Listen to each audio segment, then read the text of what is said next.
자, 기본 이론 과정 33강입니다. 자, 여러분 교재 260페이지를 보세요.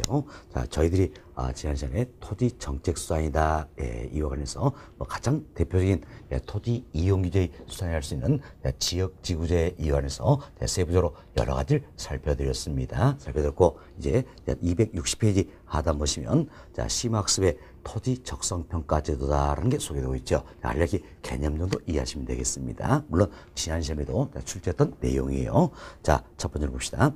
토지 적성 평가 제도는 토지의 토양, 입지, 활용 가능성에 따라서 개발 적성, 보존 적성으로 나누어 평가하는 제도다 할 수 있겠습니다. 따라서 토지 적성 평가에는 토지의 토양, 입지, 활용 가능성 등 토지 적성 내용이 당연히 포함되어야 되겠지요. 자, 토지 적성 평가 제도는 국토의 난개발을 방지하고 개발과 보존의 조화를 유도하는 것을 목적으로 하고 있다는 겁니다. 따라서 토지에 대한 개발과 보존의 경합이 발생했을 때 이를 합리적으로 조정하는 수단이 될 수 있다. 이렇게 생각하시면 되겠어요. 그래서 지난 시험에도 자, 토지에 대한 개발과 보존의 경합이 발생했을 때 이를 합리적으로 조정할 수단이 된 것은 개발력 환수다. 이런 표현이 나왔어요. 잘못된 거지요. 자, 이처럼 토지에 대한 개발과 보존의 경합이 발생했을 때 자, 이를 합리적으로 조정할 수단이 되는 대표적인 제도가 바로 뭡니까? 토지 적성 평가 제도다. 이렇게 해서 개념 정도만 여러분이 이해하시면 되겠습니다. 자, 이렇게 해서 적성 평가 제도 말씀드렸고요. 다음 우측 페이지 봅시다. 261페이지예요. 양골 2번 공영개발 사업이다. 이미 설명은 다 드렸습니다. 우리에서 말씀했죠. 공영개발은 기록 때 공적 주체한 개발이다 할 수 있겠죠. 참 공적 주체에서 개발이 이루어지니까 대체로 개발 규모가 크다라고 생각하시면 되겠습니다. 그래서 첫 번째 공영개발은 주로 대규모 개발 사업에 이용되었다 할 수 있겠죠. 동그라미 1번 자, 공공투자 사업은 시장에 맡길 경우 추진되기 어려운 도시군 계획사업 등에 자주 이용된다. 자, 보세요. 시장에 맡겨서 해결되면 결국은 공적체가 개발할 필요 있어요? 없어요? 없다라는 이야기예요. 그렇지만 시장에 맡길 경우 추진되기 어렵기 때문에 공적체가 지금 개발을 하겠다. 이렇게 생각하시면 되겠습니다. 동그라미 2번 수용 방식의 문제점으로 나와 있죠. 우리 설명드렸어요. 자, 공영 개발에 있어서 토지 취득은 가장 대표의 방법이 뭡니까? 바로 수용 방식, 매수 방식이다라는 겁니다. 처음 자, 수용 방식에서 토지를 취득했더니 몇 가지 문제점이 있다라는 겁니다. 자, 동그라미 2번 보세요. 토지 매입과 보상 과제 발생하는 사업 시행자와 피수용자 사이의 갈등을 들어볼 수 있다는 건데 이때 피수용자는 원토지 소유자예요. 그럼 자, 원토지 소유자는 한편이 보상을 더 받고자 하겠죠. 이래서 갈등의 문제가 발생할 수 있다는 이야기예요. 이도 하나의 문제가 되고 있다. 이렇게 생각하시면 되겠습니다. 그래서 수용 방식의 문제점으로 토지 매입과 보상 과제에서 발생하는 사업 시행자와 피수용자 사이의 갈등을 둘 수 있다. 이렇게 이해하시고 다음은 동그라미 3번입니다. 자, 이제 수용 방식의 또 다른 문제점이 있는데 자, 이제 토지를 어떻습니까? 원토지부터 수용한다는 이야기예요. 사들이고 보상을 해줘야 되겠죠. 그럼 초기에 막대한 토지 구입 비용이 든다는 이야기여서 사업 시행자가 재정출 효율적으로 관리하기 어렵다는 단점도 있다 생각하시면 되겠어요. 이게 3번 내용이에요. 3번 봅시다. 자, 수용 방식은 초기에 막대한 토지 구입 비용이 들기 때문에 사업 시행자가 재정출 효율적으로 관리하기 어렵다. 이것은 단점들도 있다라는 걸 참고하시면 되겠습니다. 다음 양골 3번입니다. 양골 3번은 우리 여기 설명드렸던 개발력 환수제도 이와 관련 내용이요. 대체로 이야기 다 다른 부분들입니다. 자, 교재 봅시다. 첫 번째 보세요. 개발사업 시행이나 토지 이용계획의 변경, 그 밖에 사회적 경제적 요인에 따라 정상적 상승을 초과하여 개발사업을 시행한 자나 토지 소유에 귀속되는 토지 가액의 증가분이더라. 이걸 뭐라 표현합니까? 개발 이익이다 표현할 수 있겠죠. 이것은 개발 이익을 국가가 환수한 제도를 말한다는 겁니다. 따라서 이제 공공기관의 개발 사업 등에 하여 토지 소유자가 자신의 노력 관계없이 지가가 상승되어 현저한 이익을 받은 때 국가는 그 이익, 즉 개발 이익을 환수할 수 있다. 이렇게 생각하시면 되겠습니다. 동그라미 1번 개발이익 환수제도는 관련 법적은 뭡니까? 개발이익 환수는 법률이다. 이렇게 생각하시면 되겠지요. 그래서 개발이익 환수 법률 여기에 근거하여 시행되고 있는 정책 수단이다 할 수 있겠죠. 동그라미 2번 토지로부터 발생된 개발이익을 환수해서 적정하게 배분하기 위함이다라는 겁니다. 동그라미 3번 토지에 대한 투기를 방지하고 지가 안정에 기하며 토지 이용의 효율성, 토지 소유의 형평성을 제고, 즉 높이는 데 목적이 있다라는 거죠. 이미 설명드렸죠. 여기 보세요. 우리가 개발이익을 환수함으로 인해서 토지 소유의 형평성을 높이고 투기를 예방할 수 있죠. 그리고 지가의 안정을 가져올 수 있다. 이처럼 투기를 예방하고 지가의 안정을 가져올 수 있기 때문에 토지 이용의 효율성도 높일 수도 있다는 겁니다. 이러한 목적으로 시행되는 게 바로 뭡니까? 개발이익 환수제도다. 이렇게 이해하시면 되겠습니다. 자, 이 정도 보시면 되겠고, 다음은 하단 내려봅시다. 양물 4번. 토지은행제도다 소개되고 있는데, 자, 이분도 우리 개념용도 다 설명을 드렸습니다. 자, 토지은행제도는 정부 등이 사전에 토지를 매입하고 비축한다 그랬지요. 주로 누구에서 시행됩니까? 한국토지도공사, 여기에서 시행이 되고 있다 생각하시면 되겠습니다. 여튼 정부 등이 사전에 토지를 매입하고 비축한다. 그래서 토지장의 안정과 공사업등을 원활하게 추진하기 위함이다. 우리 설명드렸죠? 지가의 안정을 기하고자 한다. 그래서 토지장의 안정을 기하고자 한다. 공공용지를 적시에 공공에서 공사업을 원활히 추진하기 위함이다. 이게 가장 주된 목적이라고 했습니다. 자, 여튼 공적 개입선으로 토지 비축제도 이렇게도 표현하는 겁니다. 그래서 토지은행제도는 토지 비축제도 이렇게도 표현하고, 이는 직접 개입 방법의 하나가 되겠죠. 그래서 공적 개입수단이다. 생각하시면 되겠습니다. 자, 평월 1번 의입니다. 동그라 1번 보세요. 토지은행제도는 공공이 장래 필요한 토지를 미리 확보하여 보유하는 제도다 할 수 있겠죠. 사실 우리가 개념을 생각하시면 되겠는데, 저가의 미개발 토지를 대량으로 매입한다는 이야기. 매입해서 비축시켜 놓고 있다가 필요에 따라서 풀어버리겠다. 이걸 생각하시면 되겠죠. 그래서 공공이 장래 필요한 토지를 미리 매입하여 확보하여 보유하는 제도다 할 수 있겠죠. 자, 동그라 3번 봅시다. 관련된 법적 은 뭡니까? 공공토지에 비추는 법률이다 할 수 있겠죠. 그래서 우리가 이렇게 연상을 잘했어요. 자, 지문에 공공토지에 비추는 법률 나오면 뭡니까? 비축 이 말이 들어있더라. 그래서 이는 토지은행제도, 토지비축제도 관련된 법적건 생각하시고, 또 토지은행제도 이는 다른 말로 뭡니까? 토지비축제도다. 그래서 비축 이걸 생각하시면서 관련된 법적건 뭡니까? 공공토지에 비추하는 법률이다. 이렇게 생각하시면 되겠어요. 자, 이 법률에 근거하여 토지은행제도가 시행되고 있다는 겁니다. 다음 페이지 상단에 동그라미 4번입니다. 자, 토지은행제도 우리나라 도입에서 현재 시행되고 있다고 했습니다. 자, 목적을 넣어드렸는데 가장 주된 목적 두 가지가 바로 이 부분이죠. 지가의 안정을 기하고자 한다. 그래서 토지시장의 안정을 기하고자 한다는 겁니다. 또는 뭡니까? 공공용지를 적시 공급함으로써 공공사업으로 원활히 추진하기 위함이다. 이 두 가지가 가장 대표의 목적이고, 이외에도 질서 있는 토지개발 선도하겠다, 개발이익을 환수하겠다 등의 목적으로 도입되어 시행되고 있다 생각하시면 되겠어요. 그래서 동그라미 4번 봅시다. 지가의 안정, 여기 설명드린 내용이죠. 다음 공공쓸용지 확보, 적시 공급이다. 질서 있는 토지개발 선도, 개발이익 환수 등을 목적으로 한다. 이렇게 이해하시면 되겠습니다. 자, 이렇게 해서 저희들이 이제 토지은행제도 말씀을 좀 드렸고요. 자, 다음 264페이지로 넘어갑니다. 자, 264페이지는 양으로 5번 토지 공개념 제도다 소개되는데, 이도 개괄적으로 이해를 좀 하시면 되겠습니다. 자, 토지 공개념 제도다라는 게 있습니다. 자, 이건 이런 생각하세요. 토지 공개념이라서는 쉽게 생각하면 토지 소유권을 제한하고자 한다는 이야기예요. 이처럼 토지의 소유권을 제한하고자 하는 인식의 사고를 말한다라는 겁니다. 자, 그럼 뭐 때문에 토지 소유권을 제한할 것인가? 그죠? 여러 가지 목적이 있겠죠. 먼저 토지는 부증성이라는 특성이 있다는 이야기예요. 그래서 물리적으로 절대량을 늘릴 수 없더라. 그럼 토지 자원은 한정이 되겠죠. 그럼 한정된 자원을 어떻습니까?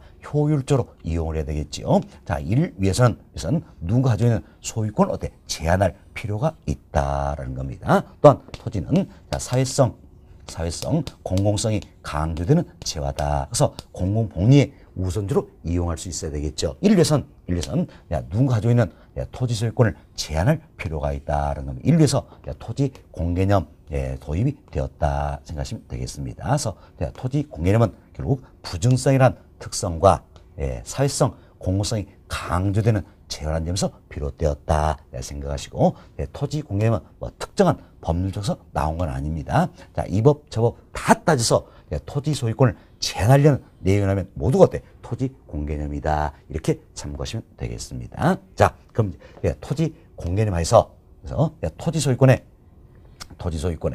자 지금 보세요. 이제 토지 소유권에 절대적인 자유권이라는 게 있고 절대적 자유권이라는 게 있고 상대적 자유권이라는 게 있다라는 겁니다. 뭘 더 강조할 것인가 이걸 생각해 봅시다. 쉽게 여러분들이 이런 생각하세요.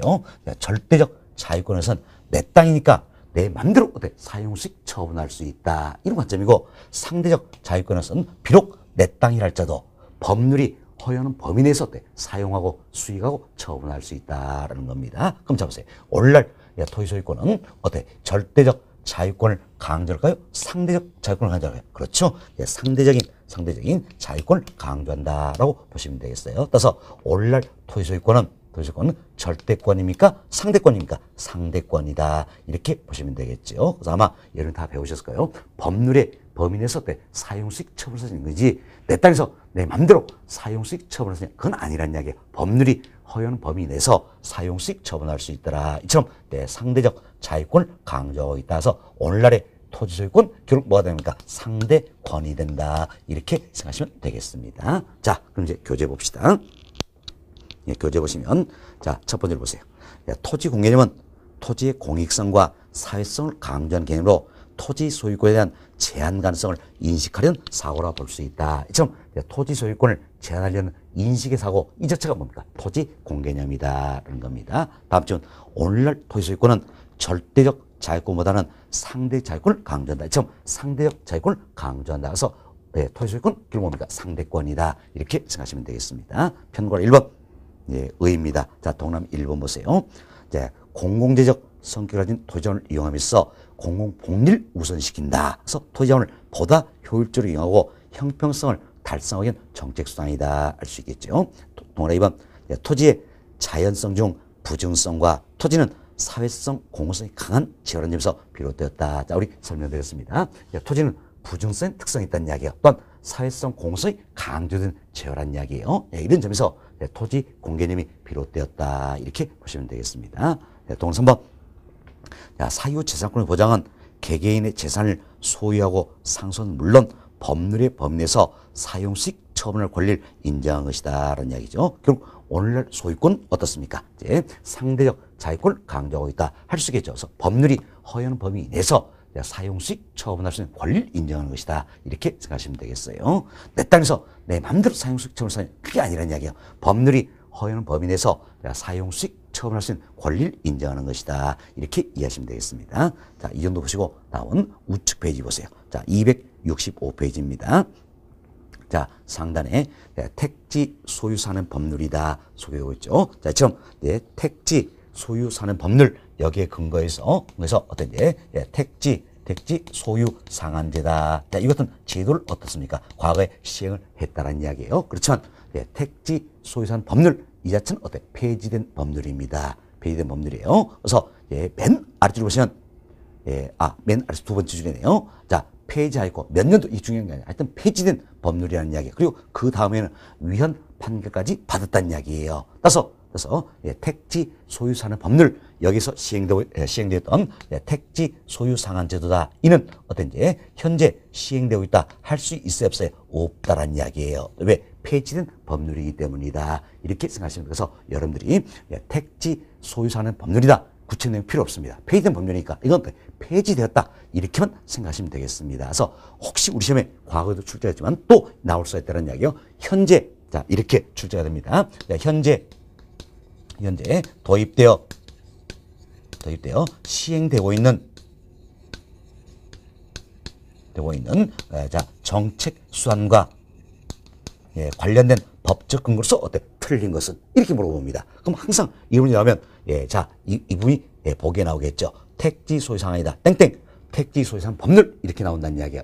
그럼 폐지된 법률이니까 현재 도입되어 시행되고 있다 할 수 있어요 없어요? 없다라는 이야기예요. 없다. 이것만 생각하시면 되겠습니다. 그래서 여러분들이 택지 소유 상한 법률이다. 이는 뭡니까? 폐지된 법률이다. 이렇게만 이해가 좀 되시면 되겠습니다. 됐습니다. 자, 이렇게 해서 저희들이 이제 토지 정책 수단이다. 이분도 다 말씀을 드렸어요. 그리고 그 아래에 예제가 들어있죠. 예제가 지난 28회 시험 때 출제된 문제가 되겠습니다. 문제인데 이 부분도 저희들이 지금 과정에서는 전부 다 이해할 수는 없을 겁니다. 왜? 지금은 기본 이론 과정이지요. 그래서 정책론 이 부분도 저희들이 단계를 밟아서 학습하고 있기 때문에 몇 개 지문은 이해가 되시지만 우리 배웠다는 이야기예요. 그러나 몇 개 지문은 우리가 배우지 않은 내용도 들어있다 생각하시고 간단하게 배운 내용들만 몇 개 살펴드리고 나머지 또 심화 과정에서 또 풀어주도록 하겠습니다. 자, 지문 봅시다. 자, 토지 정책 설명으로 옳은 것은 자, 1번 보세요. 자, 토지 정책 수단 중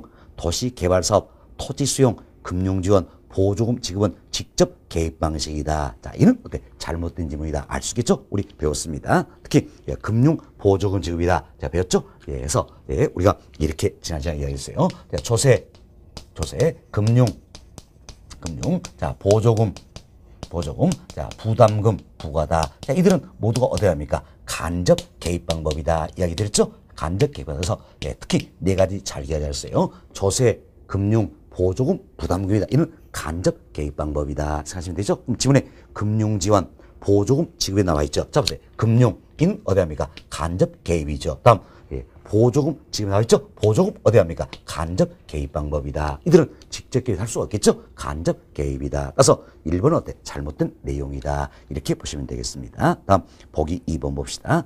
개발 사업의 시행으로 이익을 얻은 사업 시행자부터 불로소득적 증가분의 일정액, 이게 바로 뭡니까? 개발 이익이 되겠죠. 지금 개발 이익을 환수하는 제도다. 이게 뭡니까? 개발 이익 환수 제도다. 할 수 있겠죠. 그래서 앞집은 개발권 양도제다. 잘못된 표현이다. 할 수 있겠죠. 우리 개발권 양도제는 뭡니까? 개발권 이 자체를 때 양도 팔아먹는 제도다. 이미 배웠던 부분이에요. 물론 지금 당시는 생각이 또 안 날 수도 있겠죠. 예, 다음에 또 우리가 반복해서 학습한다. 생각하시고, 보기 2번은 개발권 양도제 잘못된 내용이다. 바로 뭡니까? 개발이익 환수도 여기에 대한 설명이다. 이렇게 생각하시면 되겠습니다. 자, 다음, 자, 3번, 4번은 어때? 배우지 않은 내용이에요. 5번 봅시다. 5번. 자, 토지에 대한 개발과 보전에 문제가 발생했을 때, 자, 이를 어때? 합리적으로 조정하는 제도다. 나와 있죠? 자, 이 제도를 우리가 뭡니까? 토지 적성 평가 제도다. 이렇게 설명드렸죠. 그래서 토지 적성 평가 제도 이 경우에는 어떠냐? 국토의 난개발 방지하고 개발과 보존의 조화를 유도하는 것을 목적으로 하고 있다는 이야기예요. 따라서 토지에 대한 개발과 보존의 경합이 발생했을 때 1.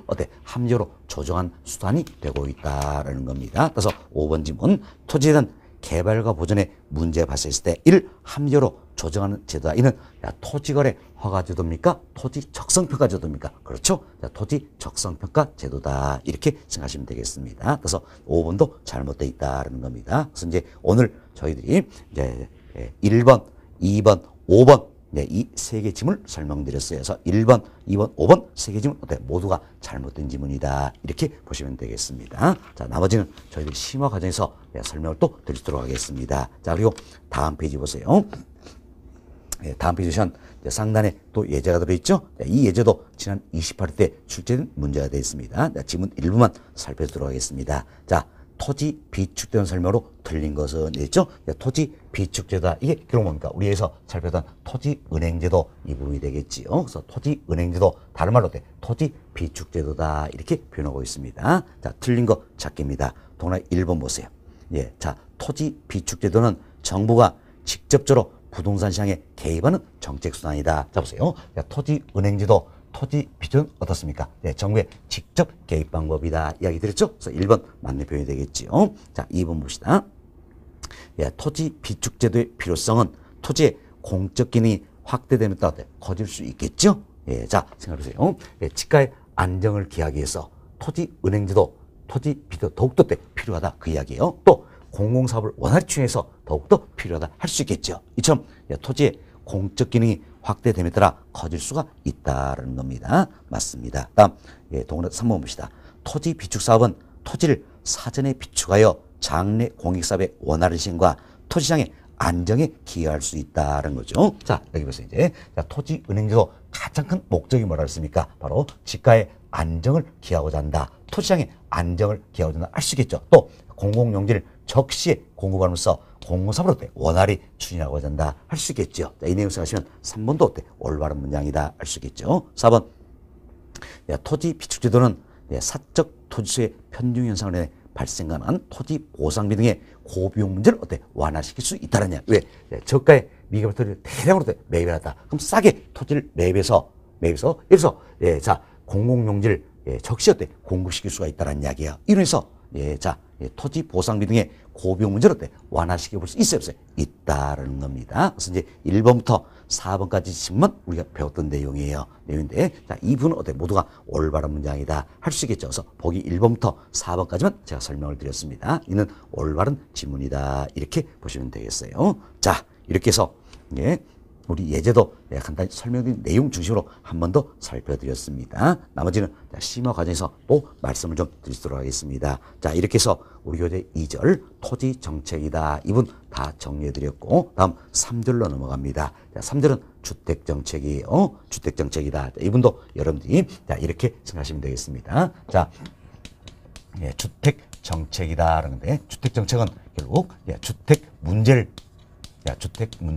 해결하기 위한 공적인 노력이다 할 수 있겠죠. 그래서 주택 문제부터 접근이 되셔야 되겠다. 사실 저희들이 2절 토지 정책이다. 이분도 어때요? 이런 말씀이죠. 토지 정책에서는 토지 문제를 해결할 공적인 노력이라서 토지 문제부터 접근이 돼야 됩니다. 그래서 설명드렸었죠. 마찬가지예요. 주택 정책도 주택 문제를 해결하는 공적인 노력이다. 그래서 주택 문제부터 접근이 돼야 되겠다는 겁니다. 참 주택 문제도 여러 있지만 크게 우리는 이제 양적 주택 문제와 질적 주택 문제 두 가지로 크게 구분을 해볼 수가 있다는 겁니다. 이때 양적 주택 문제에서는 주택의 절대량이 부족하다는 이야기예요. 여기서 비롯된 문제를 말한다. 그래서 흔히 우리가 물리적 주택 문제다 이렇게 표현하기도 하고요. 다음은 질적 주택 문제입니다. 질적 주택 문제에서는 주거의 질적 수준이 낮아지더라는 이야기예요. 여기서 비롯된 문제를 말합니다. 뭐 때문입니까? 바로 소득 수준이 낮기 때문이다. 그럼 소득의 문제라는 이야기예요. 참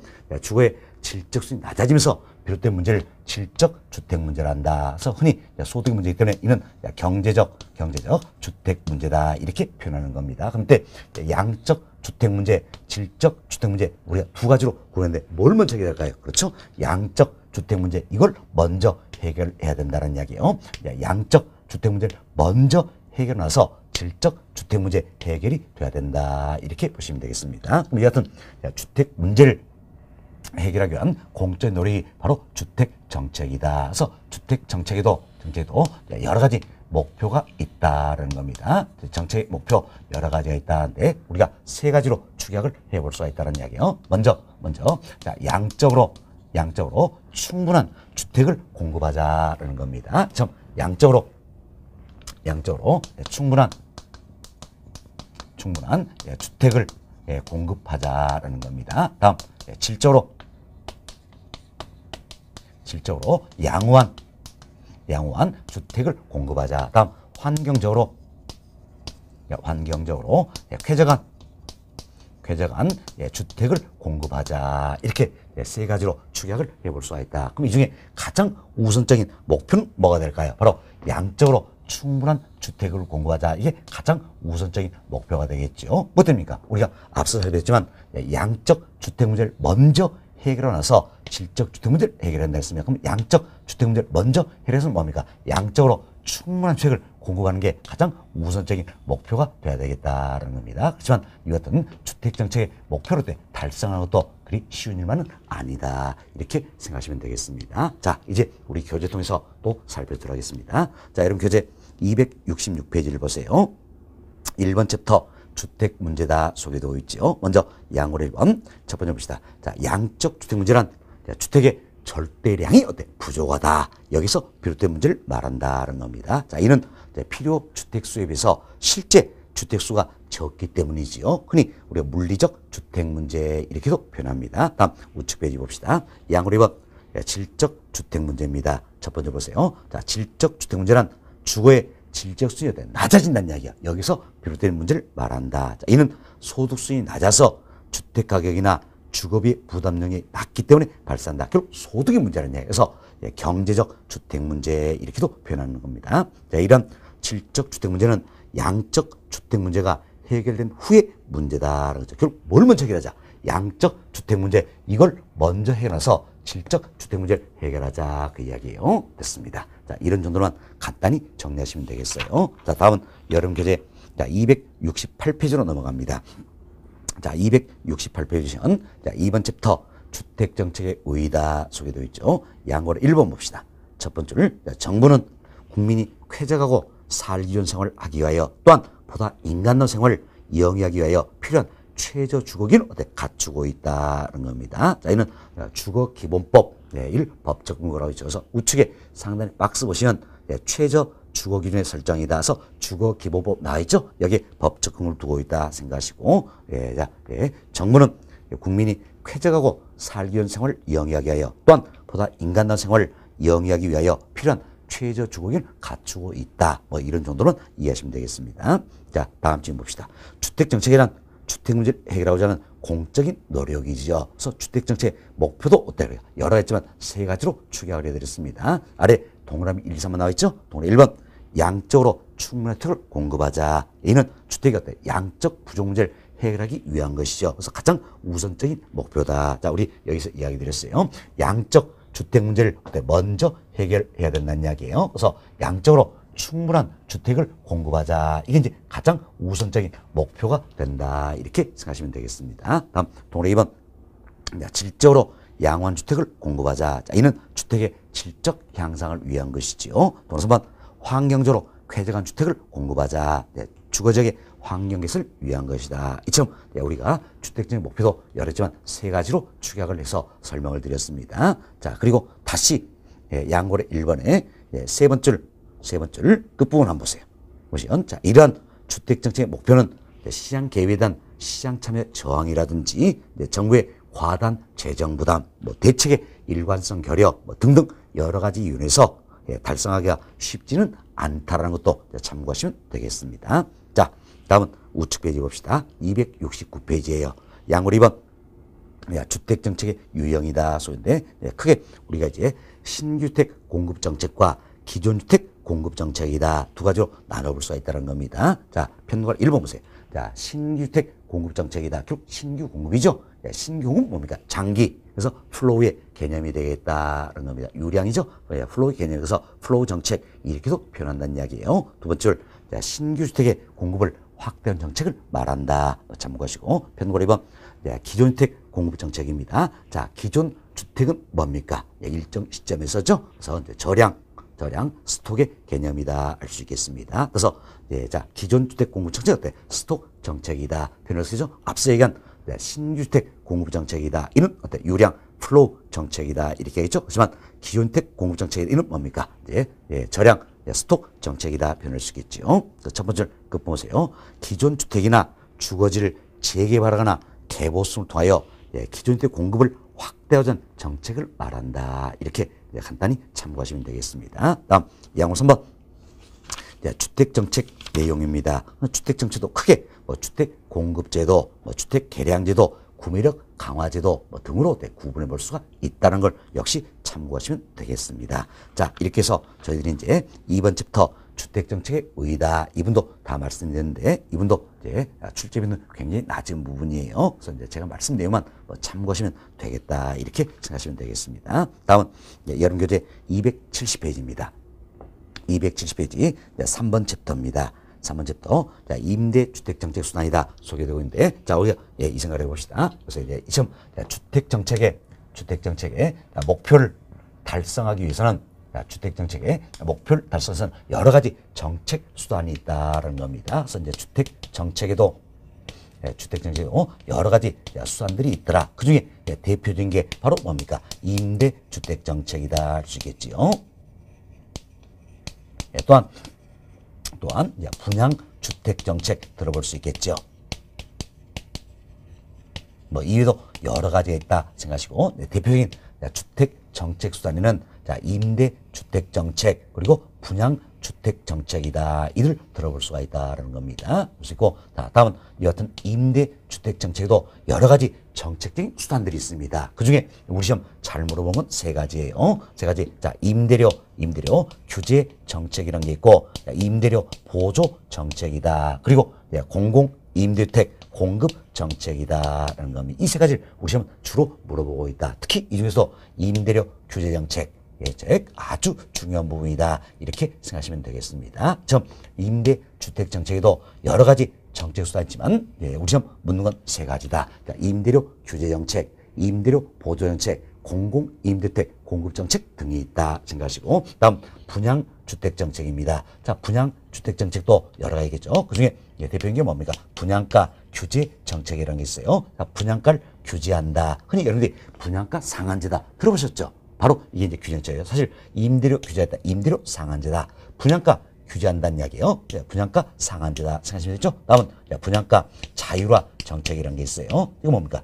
자, 분양가를 시장에 맡겨두겠다는 이야기예요. 자율화시키겠다는 겁니다. 이것은 정책 수단들이 있다 생각하시고, 여튼 주택 정책 수단에도 여러 있지만 대표로 우리 두 가지를 다루는 겁니다. 자, 임대주택 정책, 분양주택 정책이다 생각하시고, 이 중에서도 상대적으로 더 중요한 건 뭡니까? 바로 임대주택 정책이다. 사실은 임대주택 정책 이것만 여러분들이 잘 이해해 놓으신다면 분양주택 정책이다. 이분도 우리 시험 출제는 되고 있지만 거저먹기.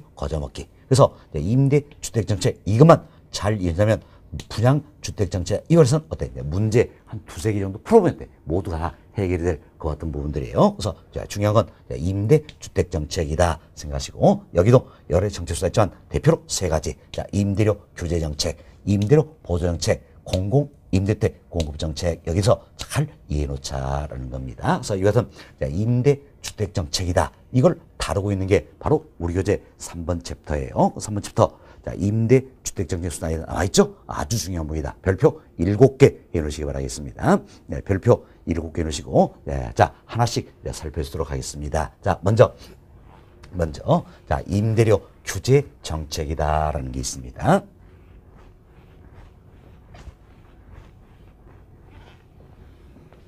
자, 여기 보시기 바랍니다. 자, 임대료 규제 정책이다. 규제는 뭡니까? 통제한다 그 이야기죠. 임대료 통제 정책이다 이렇게 되고, 이는 결국은 어떤지 임대료 상한제가 된다 이렇게 생각하시면 되겠습니다. 그래서 임대료 정책은 말 그대로 보세요. 자, 임대료를 규제하는 정책이다라는 겁니다. 임대를 규제하는 정책이다 이렇게 생각하시면 되겠습니다. 자, 그럼 우리가 자, 지금 임대료 규제 정책 이걸 이야기 앞서서 먼저 이 부분부터 설명을 좀 드리고자 합니다. 자, 여기 보세요. 어떤 재화에 대해서 시장에서 수요성은 이처럼 어땠죠? 우하향하는 모습입니다. 그리고 공급선은 우상향하는 모습이다라는 겁니다. 그럼 자, 수요선, 공급선이 만난 점, 교차한 점 있죠? 여기서 균형이 이루어진다. 이때 시장에서 형성되는 균형 가격이 있겠지요. 균형 가격. 시장에서 형성되는 균형 가격이 있다는 겁니다. 자, 이걸 우리가 아주 쉽게 자, 1,000원이다. 이렇게 가정을 해봅시다. 자, 시장 형성된 균형 가격이 어때? 1,000원이다. 라는 이야기예요. 그럼 시장이 형성된 균형 가격 1,000원. 이게 어때? 적절하다면. 적절하다면 굳이 정부가 시장에 개입할 필요가 있어요? 없어요? 없다는 게 없다. 그렇지만 시장 형성된 균형 가격 이 자체가 지나치게 높더란 이야기예요. 그럼 지나치게 높기 때문에 자, 누구를 보호할 것인가? 바로 소비자, 즉 수요자를 보호할 목적으로 가격을 어때? 낮춰주고자 한다는 이야기예요. 가격을 낮춰주고자 한다는 겁니다. 자, 보세요. 자, 소비자, 즉 수요자를 보호하기 위해서는 가격을 어때? 높여야 됩니까? 낮춰야 됩니까? 낮춰줘야 된다는 이야기예요. 가격을 낮춰주기 위해서는 최고 가격을 설정할까요? 최저 가격을 설정할까요? 그렇죠. 최고 가격을 설정하게 된다는 겁니다. 이처럼 최고 가격을 설정해 놓고 이보다 더 높은 가격을 못 받도록 하겠다는 이야기예요. 하겠다. 그럼 자, 우리 예를 한번 들어봅시다. 자, 예를 들어서 자, 여기에 이제 800원에 최고 가격을 설정한다는 이야기예요. 그럼 800원에 최고 설정한다는 이야기는 결국 어때? 800원 범위 내에서 어때? 받으라는 이야기예요. 800원보다 더 높은 가격을 어때? 못 받도록 한다는 이야기. 이게 최고 가격이에요. 그럼 자, 보세요. 800원보다 더 높은 가격을 못 받도록 한다면 자, 보세요. 이제 자, 그럼 이때는 자, 500원 받을 수 있어요? 없어요? 있죠? 500원, 어때? 800원 이 범위 내에서만 받으라는 이야기예요. 그럼 800원보다 더 높은 가격을 못 받게 하겠다 이 제도예요. 500원 받을 수 있겠죠. 또 800원 받을 수 있어요 없어요? 공급자는 받을 수 있겠지요. 그렇지만 1000원이란 가격은 받을 수 있어요 없어요? 없잖아요. 800원보다 더 높은 가격을 못 받도록 한다는 이야기예요. 그래서 800원이 결국 받을 수 있는 최고 가격이다라는 겁니다. 다음 1200원 받을 수 있어요 없어요? 없죠. 1500원 받을 수 있어요 없어요? 없다라는 이야기입니다. 없다. 그럼 자 생각해보세요. 시장 형성되는 균형 가격인 1000원 이걸 받아야지 1000원 이걸 받아야지 공급자들은 어떻습니까? 정상 이윤을 얻게 된다는 이야기예요. 정상 이렇게 된다. 그렇지만 이보다 더 높은 가격을 받으면 정상 이상의 이윤이 존재하겠죠. 바로 뭡니까? 초과 이윤이 존재하게 된다. 이렇게 생각하시면 되겠어요. 초과 이윤이 존재한다. 그래서 공급자들은 초과 이윤을 얻으면 너무 좋겠죠. 그렇지만 정상 이윤만 얻는다면 정상이 뭡니까? 시장 평균의 이윤이기 때문에 정상 이윤만 얻는다면 얼마인지 공급할 용의가 있다. 이렇게 생각하시면 되겠습니다. 자, 그럼 자, 이 사례를 보니까 800 여기에 최고 가격을 설정했다는 이야기예요. 이때는 자 정상 이윤을 얻을 수 있는 1000원 받을 수 있어요 없어요? 없지요. 그럼 결국은 정상 이윤도 얻지 못한다는 이야기예요. 못한다. 그래서 손해를 보더라도 적게 벌였죠. 왜? 정부가 규제하니까 어쩔 수 없이 이거 더 낮은 가격으로 판다는 이야기. 그럼 손해를 보더라도 적게 벌려 하기 때문에 자 500원 받으려 할까요? 800원 받을까요? 그렇죠? 800원 받으려 했죠. 그래서 이때는 모든 공급자가 800원 받으려고 한다라는 이야기예요. 모든 공급자가 800원 받으려고 한다. 그럼 잘 보세요. 정부가 개입하기 전에는 얼마였습니까? 가격이 1000원이었지요. 1000원. 그렇지만 정부가 개입해서 800 여기에 최고 가격을 설정했다는 이야기예요. 이때는 모든 공급자들이 얼마 받는 이야기예요? 800원 받는다 할 수 있겠죠. 800원 받는다. 그럼 결국 정부 개입을 해서 가격을 낮춰준 효과가 있어요 없어요? 있다라는 이야기 있죠. 가격을 낮춰준 효과가 있다라는 겁니다. 다음은 이제 또 우리 예를 합시다. 자, 시장에 형성되는 균형 가격은 1000원이래. 1000원인데 여기에 1200원에 최고 가격을 설정한다는 이야기예요. 그럼 1200원에 최고 가격을 설정해 놓으면 1200원 이 범위 내에서 받으라 그 이야기죠. 1200원 범위 내에서 받으라 그 이야기입니다. 그래서 1200원보다 더 높은 가격은 못 받게 하겠다는 이야기예요. 따라서 이때 어떻습니까? 이제 자 500원 받을 수 있어요 없어요? 있죠. 800원도 받을 수 있고 1000원도 받을 수 있고 1200원도 받을 수 있죠. 그렇지만 1500원 받을 수 있어요 없어요? 없다라는 이야기예요. 없다. 그럼 결국은 최고 가격을 1200원 설정했으니까 공급자 받을 수 있는 최고 가격은 얼마입니까? 1200원 여기까지다. 이렇게 생각하시면 되겠어요. 그럼 1200원을 받게 되면 이때는 어떻습니까? 초과 이윤을 얻을 수 있겠지요. 그렇지만 1000원 받을 수 있겠죠. 1000원 받는다면 어떻습니까? 이때는 정상이윤을 얻을 수 있다는 거예요. 그렇지만 보세요. 정상이윤도 존재치 않은 800원, 500원 이론적으로 받을 수 있지 몰라도 현실적으로 이것 받고 팔지는 않겠다라는 겁니다. 그럼 결국은 이제 1200원 받을 것인가 1000원 받을 것인가 이게 문제가 되겠네요. 자, 여러분 이걸 잘 생각하세요. 공급자들은 정상 이윤만 존재한다면 얼마인지 공급할 용의가 따라서 1000원 받고도 팔 용의가 있다는 이야기예요. 물론 1200원 받고 팔면 초과이윤 얻기 때문에 너무 좋겠죠? 그럼 잘 생각해보세요. 똑같은 제품을 어떤 사람은 정상이윤 얻겠다 해서 1000원 받고 팔고 있다는 이야기예요. 어떤 사람은 초과이윤 얻고자 해서 1200원 받고 팔고 있다는 이야기예요. 나는 누가 거래합니까? 당연히 1000원과 거래하겠죠. 왜? 똑같은 상품이니까 1000원과 거래한다. 그럼 결국 1200원 받고 판다면 팔 수 있어요 없어요? 없죠? 그럼 당연히 이 사람도 얼마 받고 팔고자 합니까? 바로 정상 이윤을 얻을 수 있는 1000원 받고 팔고자 한다는 겁니다. 결국 이처럼 1200원의 최고가격 상한을 설정한다면 당연히 어떻습니까? 모든 공급자들은 균형으로 다시 돌아서 얼마 받고자 합니까? 1000원 받고자 한다라는 겁니다. 1000원 받고자 한다. 따라서 정부가 개입하기 전에도 얼마입니까? 1000원이고 개입한 후에도 얼마입니까? 1000원이 되겠다라는 겁니다. 따라서 이는 가격을 낮춰준 효과가 있어요 없어요? 없다라는 겁니다. 없다. 자, 그럼 우리 이 내용을 통해서 이렇게 정리하셔야 되는 겁니다. 자, 보세요. 소비자 즉 수요자를 보호할 목적으로 가격을 낮춰주고자 한다는 이야기예요. 자, 소비자 수요를 보기 위해서는 가격을 낮춰줘야 되죠. 가격을 낮춰줄 목적으로 우리가 최고 가격을 설정을 한다. 즉 상한을 설정한다는 이야기예요. 그럼 최고 가격 상한을 설정한다. 아마 여러분들이 최저 가격이 아니란 걸 이해하시겠죠? 뭐 때문입니까?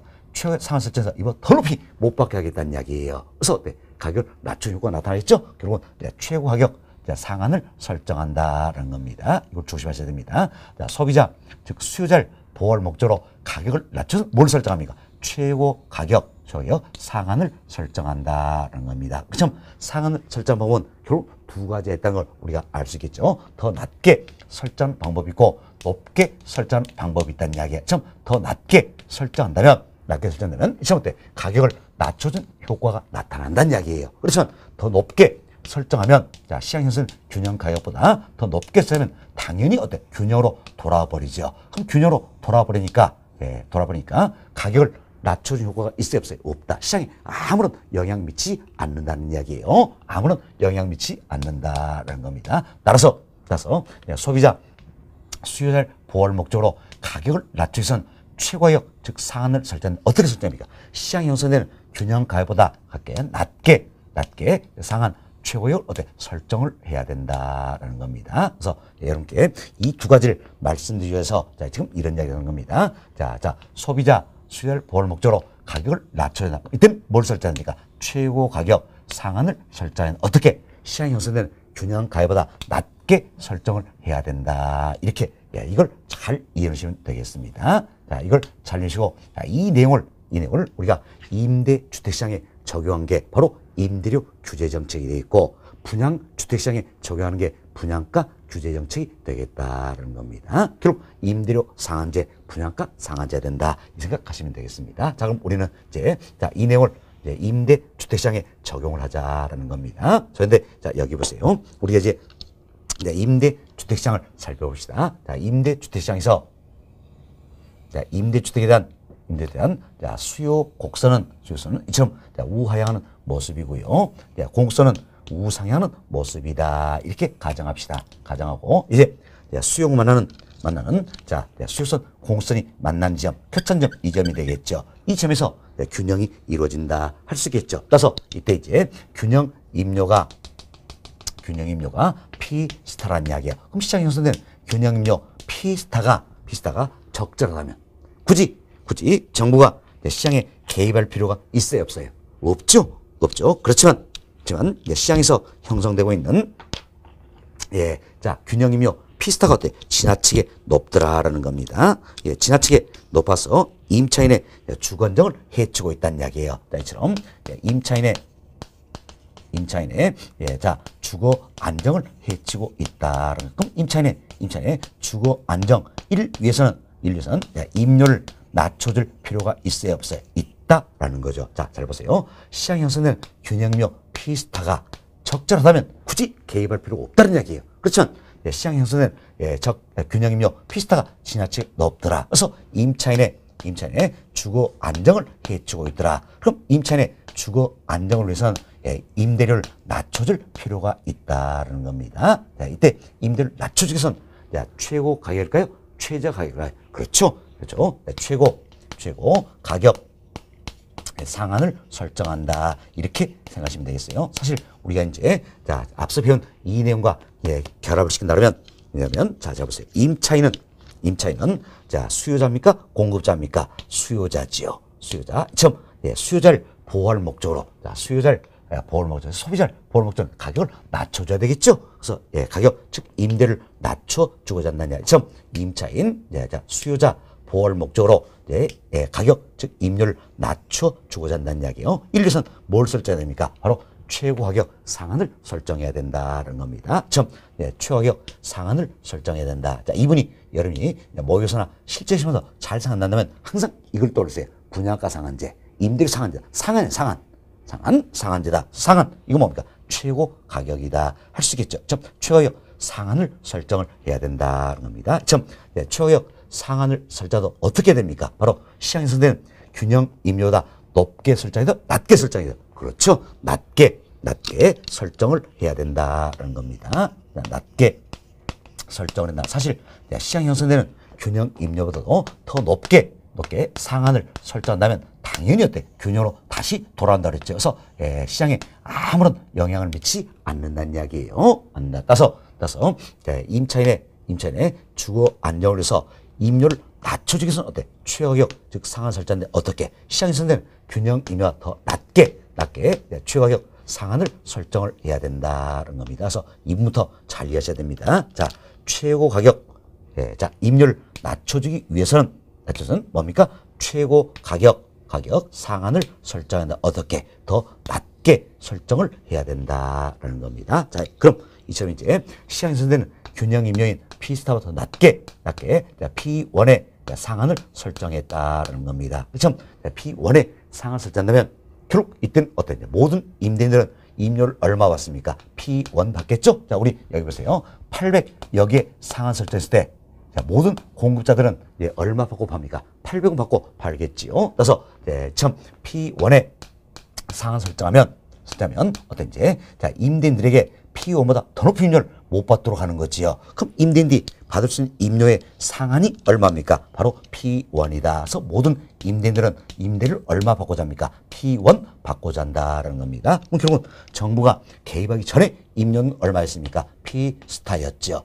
정부 개입 이론에서 자, P1에 자, 최고 상한 설정했다는 이야기야. 이론에서 임대료가 얼마 된 거죠? P1이 된다는 걸 알 수 있겠죠. 그럼 정부 개입 이론에서 임대료가 어때? 낮아졌다라는 겁니다. 참 임대료가 낮아지니까 임차인은 어떠세요? 혜택이 돌아간다 할 수 있겠죠. 혜택이 돌아간다서 단기적으로는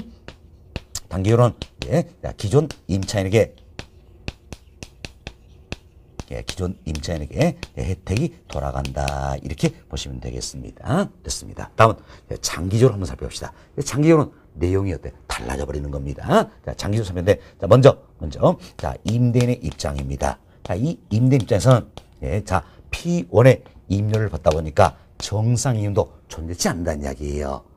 따라서 임대 입장에서는 신규의 임대주택 공급하려고 합니까 안 합니까? 안 하겠죠. 신규의 임대주택을 공급하려 하지 않는다는 이야기예요. 또 수익성이 악화되기 때문에 기존의 임대주택도 이제 어때? 임대용으로 쓰지 않겠다라는 이야기예요. 그래서 리모델링 을 통해서 타 용도로 전환을 시켜버리겠다는 이야기야. 자, 그럼 보세요. 이제 자, 장기적으로는 신규 임대주택 공급하지 않겠다는 이야기예요. 또 기존 임대주택도 타 용도로 전환시켜버린다. 사실 기존 임대주택이 타 용도로 전환도 시간이 걸리겠죠. 그래서 장기예요. 그럼 장기적으로는 자, 신규 임대주택 공급하지 않겠다. 기존 임대주택 타 용도로 전환시켜버린다는 이야기예요. 그래서 장기적으로 임대주택의 공급량은 증가합니까? 감소합니까? 감소하게 된다. 자, 잘 보세요. 장기적으로 임대주택의 공급량은 어떻습니까? 감소한다는 이야기예요. 감소한다.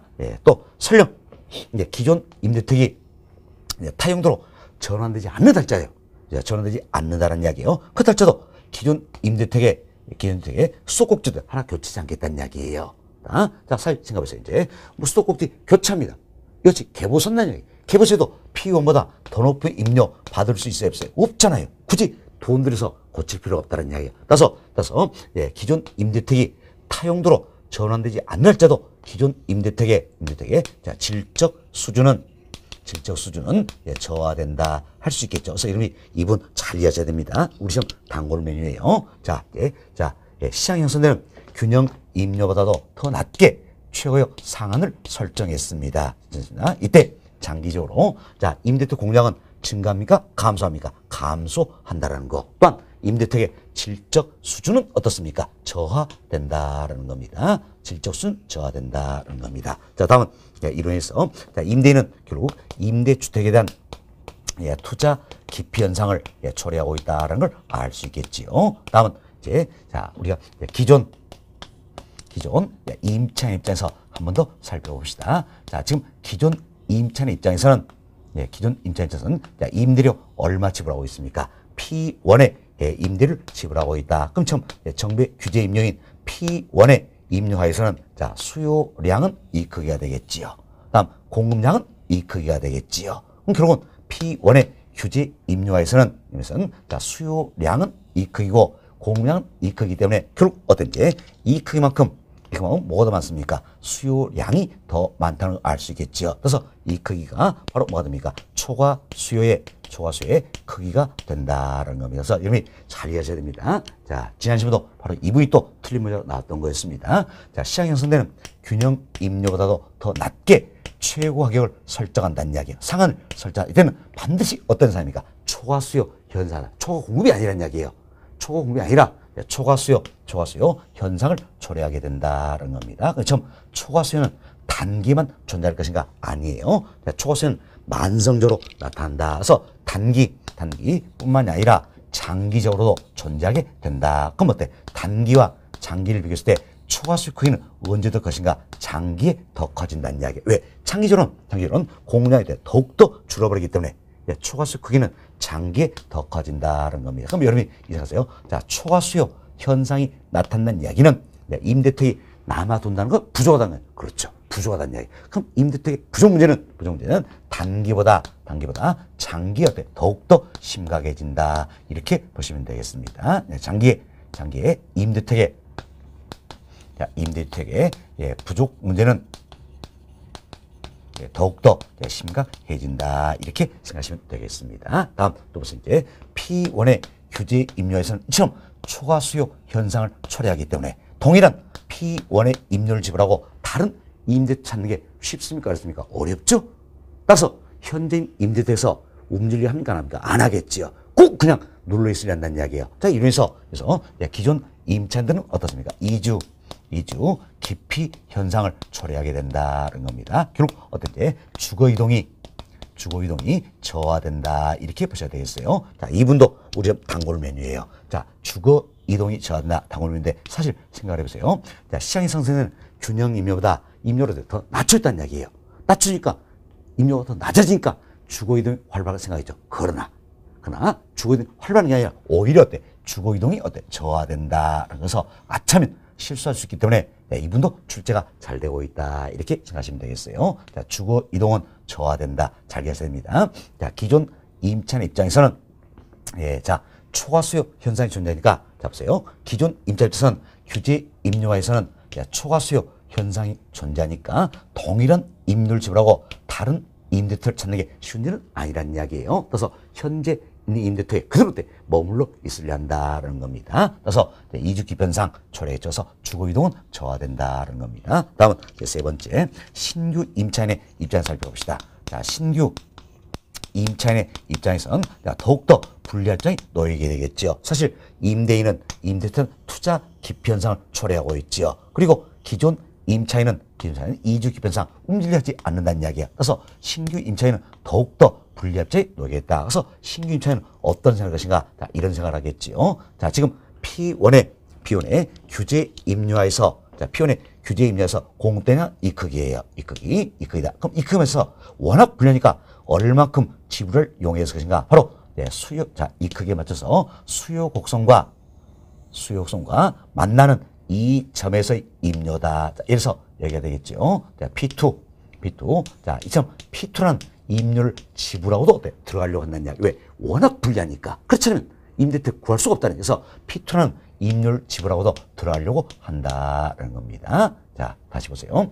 자, P1의 규제 임료에서 공급된 이 크기지요. 그래서 신규 임차는 워낙 불리하기 때문에 이 크기에 맞춰서 얼마큼 지불을 이용했느냐. 바로 수요성과 이 크기에 맞춰서 이 크기가 되겠죠. 수요 곡선과 수요성과 만나는 점에서의 임료다. 바로 여기가 되죠. P2. 이 P2란 임료를 지불하고 들어갔느냐. 그렇지만 자, 신규 임차인이 아무리 불리해도 P2보다 더 높은 임료는 지불합니까? 안 합니까? 안 하는 거지요. 그래서 신규 임차인이 분리해서 지불할 수 있는 최대의 임료가 얼마입니까? P2죠. 이는 시장 형성되는 균형 임료 더 높죠? 정부가 규제한 임료 더 높다는 이야기예요. 이거라도 집으로 들어가려는. 그러나 정부가 허용합니까? 안 합니까? 안 하겠지요. 그래서 암암리의 거래가 이루어진다 할 수 있겠죠. 암암리에 그런다. 그래서 암시장이 형성되고 음성적 거래가 이루어질 수 있다라는 이야기예요. 또한 이중 가격에 문제가 발생할 수 있겠죠. 결국 정부가 규제하는 임료와 암시장에서 형성된 임료는 달라진다는 이야기예요. 그래서 이중 가격에 문제가 발생할 수 있다는 겁니다. 그럼 우리가 이상호텔을 살펴보니까 결국 장기에는 오히려 임대주택난이 임대주택난이 더욱더 심화되는 부작용을 초래하게 된다. 알 수 있겠죠? 우리 장기적으로 임대주택 부족 문제는 더욱더 심각해진다 그랬죠. 그래서 임대주택난, 임대주택난 이거 오히려 더 심화되는 부작용을 초래하게 된다는 겁니다. 그래서 잘 보셔야 됩니다. 자, 시장이 형성되는 균형임료보다 낮게 최고의 상한을 설정했습니다. 이때 단기적으로는 임료가 낮아졌지요. 낮았기 때문에 단기적으로는 기존 임차인이 혜택을 얻게 된다는 이야기예요. 그렇지만 장기적으로는 임대주택은 더욱더 심화되는 부작용을 초래한다. 자, 보세요. 그럼 단기적으로는 기존 임차인이 혜택을 얻기 때문에 정책적인 효과, 정책의 목적을 달성할 수 있어요, 없어요? 있다는 이야기, 단기는. 그렇지만 장기는 임대 더욱더 심화되는 부작용을 초래한다. 따라서 이 같은 정책은 단기적인 처방이 돼야 되겠지요. 물론 장기적으로 이 정책을 활용하고 된다면 이 같은 문제점을 극복할 수 있는 또 다른 정책과 병행이 돼야 된다는 겁니다. 여튼 여러분들이 시장 형성된 균형 임료보다 낮게 최고에 설정했을 때 단기적으로는 기존 임차인에게 혜택이 돌아간다. 왜? 임대는 낮아지기 때문에 혜택이 돌아간다서 단기에는 정책 목적을 달성할 수 있다는 이야기예요. 정책 효과가 있다는 이야기예요. 그러나 장기에는 임대주택이 더욱더 심화되는 부작용을 초래하게 된다. 이렇게 해서 잘 구별해서 이해 좀 되시면 되겠습니다. 자, 이제 우리 교재 통해서 한 번 더 살펴보도록 하겠습니다. 자, 교재 봅시다. 270페이지예요. 자, 양월 1번. 임대료 규제 정책이다. 소개되고 있죠? 또는 임대료 통제 정책이다. 그리고 임대료 상한제다. 이렇게도 표현을 써요. 왜? 최고의 상한을 설정한다 해서 임대료 상한제다 표현을 쓰겠죠. 자, 평월 1번 의입니다. 첫 번째 보세요.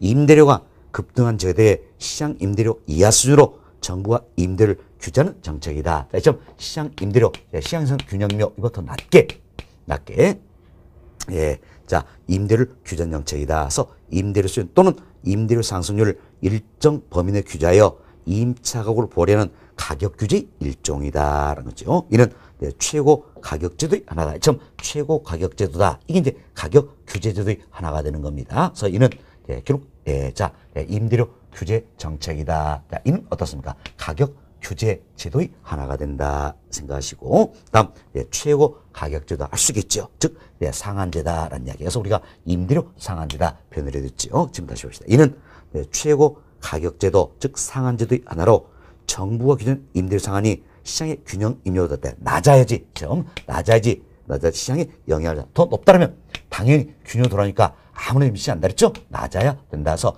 최고의 상한을 설정하도 어떻게 시장 형성된 균형 임료보다 낮게 설정해야 된다. 이걸 잘 이해하자라는 겁니다. 자, 그래서 시장의 균형 임대가 낮아야 시장에 영향을 준다 생각하시고, 다음 페이지 상단에 박스가 들어있지요. 박스에 나와 있는 그림을 지금까지 우리가 설명드렸다 생각하시고 참고하시면 되겠습니다. 자, 편고로 2번 봅시다. 자, 정부가 규제하는 임대료, 즉 규제 임대료 상한이 시장의 균형 임대가 낮을 경우, 자, 시장 형성된 균형 임대가 더 낮게 최고의 상한을 설정한다라는 이야기예요. 설정한다. 네, 동그라미 1번 보세요. 임대료 규제하여 임대료가 하락한다. 임대료가 하락하는 거지요. 하락한다는 겁니다. 따라서 뒷번 단기적으로 기존 임차인은 어떻습니까? 혜택을 보게 된다. 따라서 단기적으로는 정책 목적으로 달성할 수 있다라는 이야기. 정책적인 효과가 나타난다 할 수 있겠죠. 왜? 임대를 낮춰줘서 기존 임차인에게 혜택이 돌아가기 때문이다라는 겁니다. 다음 동그라미 2번 보세요. 자, 임대료 규제하여 임대인의 임대소득이 감소함으로 임대주택에 대한 투자 기피 현상을 초래한다. 그래서 임대인은 투자 기피 현상을 초래한다는 거지요. 동그라미 기업번 신규 임대주택 공급이 감소한다. 신규 임대주택 공급하지 않는다는 이야기. 왜? 정상인도 얻을 수 없기 때문에. 다음 기존 임대주택의 타용도 전환으로 기존 임대주택이 어떻습니까? 재고도 감소하게 된다는 겁니다.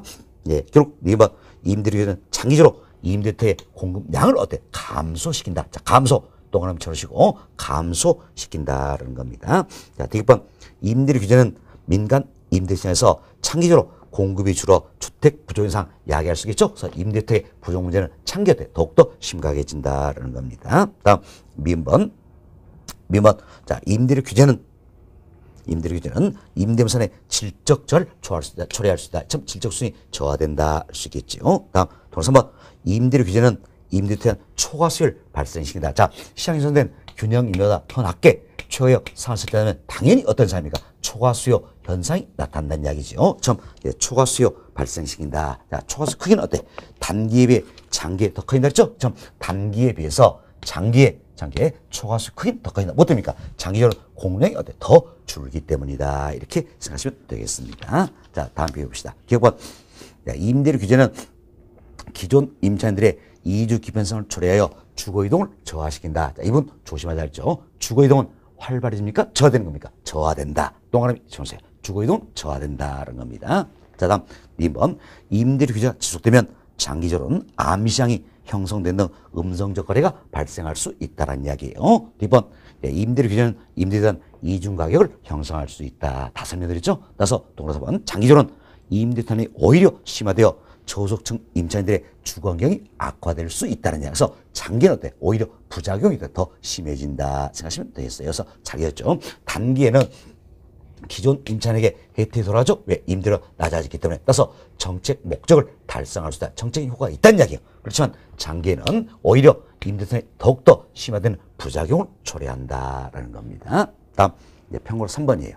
평균 3번은 자, 정부가 규제하는 임대료, 즉 규제 임대료 상한이 시장의 균형 임대가 높다는 이야기예요. 자, 이처럼 시장의 균형 임대가 더 높게 최고 상한 설정다. 그럼 일단 당연히 균형이 돌아오니까 시장에 아무런 영향 미치지 않는다라는 겁니다. 따라서 어떻게 설정합니까?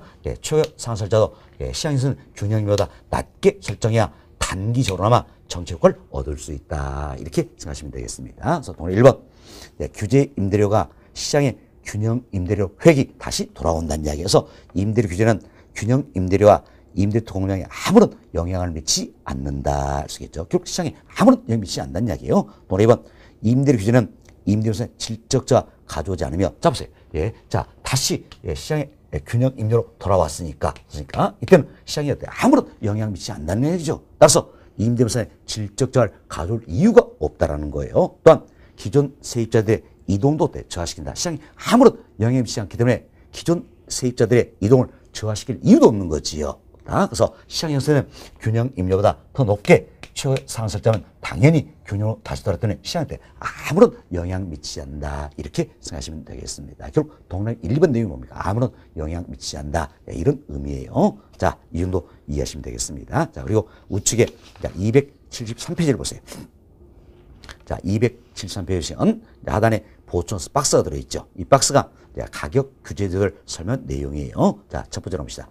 가격 규제란 특정한 정책 목적을 달성하기 위하여 정부가 직접적으로 가격 형성에 개입하는 것을 말하는 겁니다. 그래서 가격 규제는 시장 기구에 의한 자원배분의 인위적인 제약을 가하는 것이다. 그래서 정부가 시장 기구의 정상적인 작동 자체를 막으면서 가격과 거래에 영향을 미치는 직접적인 규제 수단이 하나가 된다는 겁니다. 그래서 여기도 두 가지가 있어요. 하나는 최고 가격제, 또 하나는 최저 가격제 두 가지지만 우리는 때 최고 가격제 이것만 이해하시면 되는 겁니다. 최고 가격제 이것만 이해하시면 되겠다. 그래서 동그라미 1번 보세요. 최고 가격제란 정부가 최고 가격을 설정하고 설정된 최고 가격 이상을 받지 못하도록 하는 제도가 되겠지요. 기업은 최고 가격은 시장의 균형가보다 좀 낮은 수준에서 설정되어 의미가 있다. 더 높게 쓰자면 당연히 균형되니까 아무런 영향을 미치지 않는다. 그래서 낮게 설정이 되어 의의가 있다라는 겁니다. 2번 소비자 보호, 즉 수요자 지원을 위하여 실시되는 가격 규제 수단이다. 우리 설명했죠. 소비자 보호한다. 수요자를 보호할 목적으로 가격을 낮춰주고 한다는 이때는 뭘 설정합니까? 최고 가격을 설정한다. 상한을 설정한다. 생각하시면 되겠습니다. D번 임대료 규제, 아파트 분양가 규제 이 대표적인 내용이다. 그래서 분양가 상한제, 임대료 상한제 이들이 어떻습니까? 최고 가격제도의 대표적인 예가 된다 생각하시고 저희들 임대주택시장에서 임대료 상한제다. 이것은 임대료 규제정책 이 부분을 설명드렸다 생각하시면 되겠습니다. 자, 이렇게 해서 이번 시간에는 저희들이 임대주택정책 수단 여러 가지지만 그중에 가장 대표할 수 있는 임대료 규제정책 여기까지 말씀을 드렸습니다. 다음 시간에는 임대료 보조 정책부터 또 정리해 주도록 하겠습니다.